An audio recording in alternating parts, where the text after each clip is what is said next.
কালকে গিয়েছিলাম আমার মামার বাড়ি। উদ্দেশ্য ছিল এই পুচকু মহারাজের সাথে দেখা করা। এটা হচ্ছে আমার দাদার ছেলে, একদম ছোট্ট।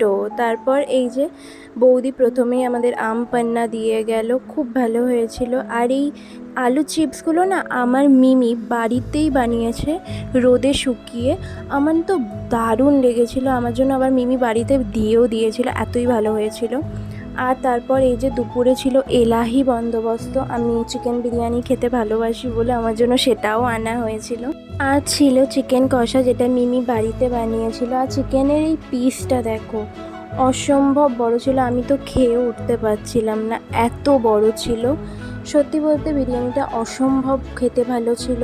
আর আমার তো সাংঘাতিক ভালো লেগেছে খেতে। আমার মুখের এক্সপ্রেশন দেখে তোমরা বুঝতেই পারবে যে আমি এখন যখন এডিট করছি বসে, আমার এখনই খিদে পেয়ে যাচ্ছে, এতই ভালো লেগেছিল।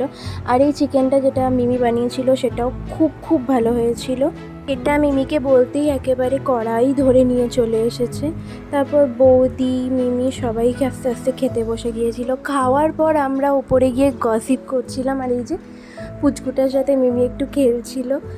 আর আমরা সবাই এখানে বসে গসিপ করছিলাম, মানে গসিপ করছিলাম না, গল্প করছিলাম।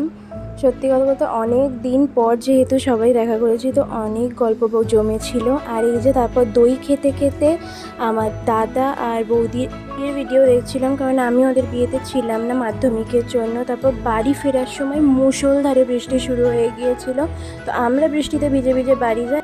তোমরা চ্যানেলটা সাবস্ক্রাইব, ভিডিওটা লাইক করো। বাই।